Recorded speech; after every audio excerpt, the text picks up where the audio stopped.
Il y a des smartphones sur lesquels on a beaucoup de choses à dire et il y en a d'autres sur lesquels on a un peu moins de choses à dire. Et celui-là, c'est un smartphone sur lequel j'ai moins de choses à vous dire. Non pas qu'il n'y a pas de choses importantes et intéressantes à raconter sur le Mi 9 Pro de Xiaomi, mais en fait, je vous ai déjà, ça commence bien, je vous ai déjà quasiment tout dit sur ce Mi 9T Pro. Enfin, à quelque chose près. En fait, je vous ai déjà présenté il y a quelques semaines le Mi 9T qui est le petit frère du Mi 9T Pro et je regrettais quelque chose au sujet du Mi 9T. Si vous voulez the smartphone avec le top des performances, c'est pas là-dessus qu'il faut aller. Et justement, Xiaomi a revu et corrigé sa copie avec le Mi 9T Pro en lui apportant un regain de puissance, quelques points en plus. Enfin, je vous explique tout ça, vous allez voir, c'est vachement intéressant.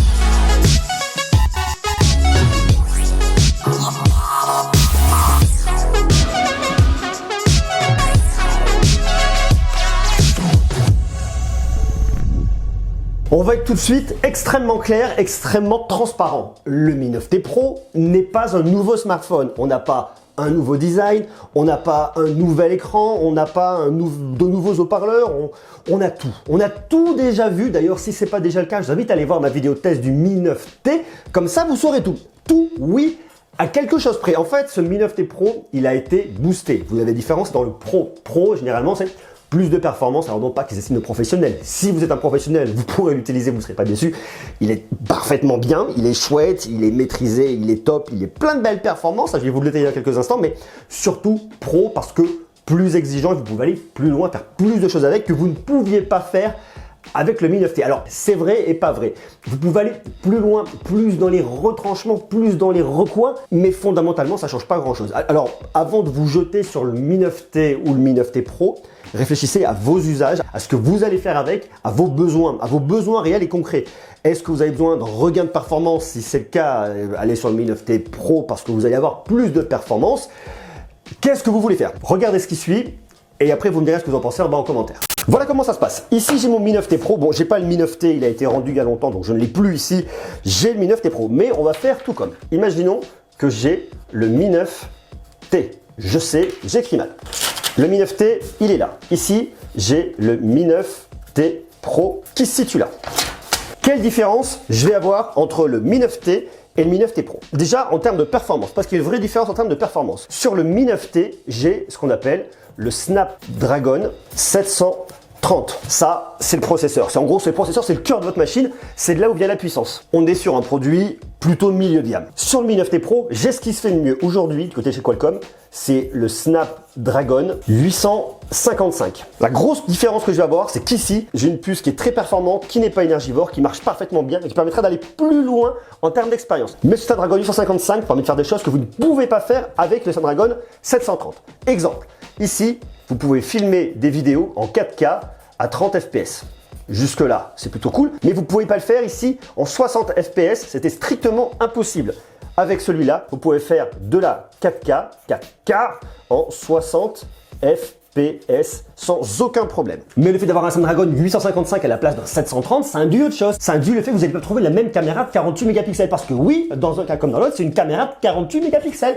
Mais c'est pas tout à fait la même parce que avec le Snapdragon 730, vous allez avoir une Sony MX 582 et avec un Snapdragon 855, vous allez avoir sa grande sœur, c'est la Sony MX 586. La différence va être aussi du point de détail, c'est minime, peut-être même invisible pour vous. Le fait de pouvoir filmer par exemple en 4K à 30 images par seconde ou en 4K à 60 images par seconde vient effectivement de cette différence-là. Donc la différence de processeur induit une différence de caméra qui induit au final une différence de résultat. Pour avoir un peu le truc. Vous avez donc une petite différence, vous avez donc deux caméras de 48 mégapixels, l'une sera un peu moins performante, l'autre un peu plus, mais une fois de plus par rapport à vos usages, c'est probablement du point de détail. Et après, surtout ce que ça va induire, cette différence de processeur entre le 730 et le 855, surtout de la performance pure et dure. Donc la question à se poser aujourd'hui, lorsque vous voulez changer votre smartphone et que vous voulez aller sur soit l'un soit l'autre, c'est de réfléchir à vos usages aujourd'hui et à vos usages, je dirais, dans 2-3 ans. L'idée, c'est ça.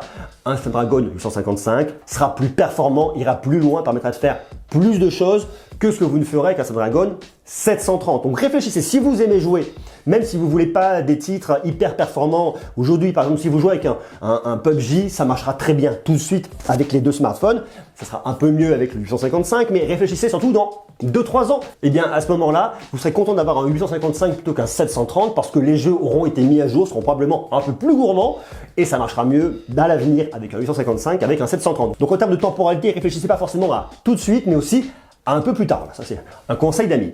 Qui dit smartphone orienté gaming, dit smartphone qui peut potentiellement chauffer. Et justement, vous avez une différence aussi entre ces deux smartphones.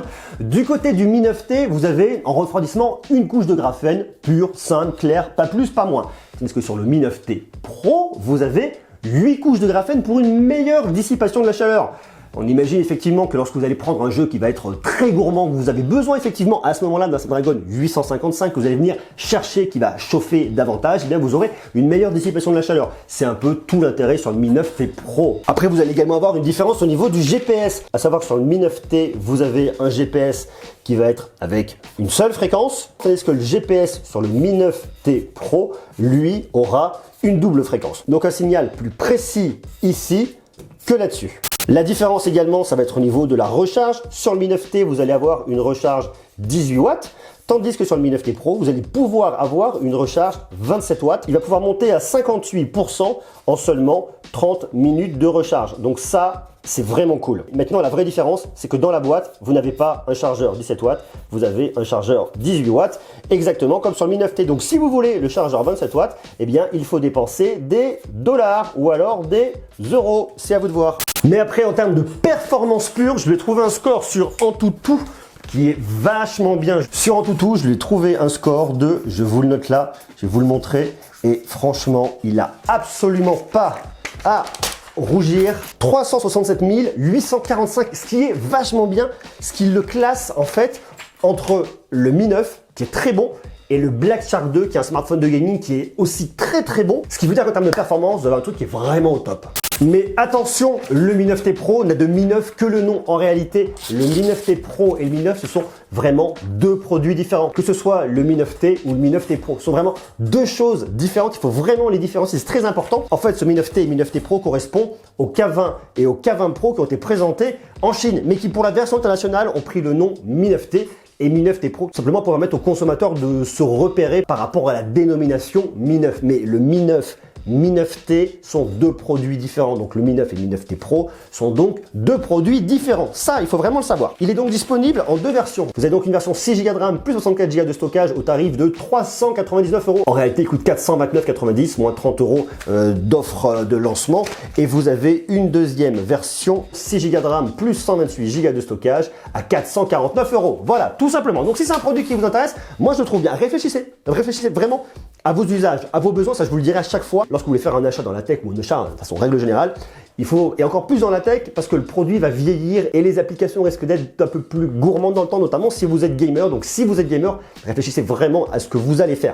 Il y a quand même une différence de prix entre le Mi 9T et le Mi 9T Pro. Par contre, le Mi 9T Pro est vachement intéressant parce qu'il permet d'aller plus loin. Aujourd'hui, il y a des performances qui sont vraiment très bonnes. Et pour toute la partie photo, toute la partie écran, je vous renvoie bien évidemment à mon test du Mi 9T parce que c'est exactement le même produit. C'est donc un smartphone qui est en fait juste surboosté, et d'ailleurs même très bien surboosté. À vous de me dire en bas ce que vous en pensez, comment vous le trouvez ce Mi 9T Pro. Intéressant, oui, non, quoi, comment. Est-ce que vous avez acheté le Mi 9T et au final, si vous l'avez acheté, est-ce que vous dites pas, et mince, si j'avais su, j'aurais attendu. Dites-moi tout ça en bas en commentaire, quant à nous, on se retrouve dès demain.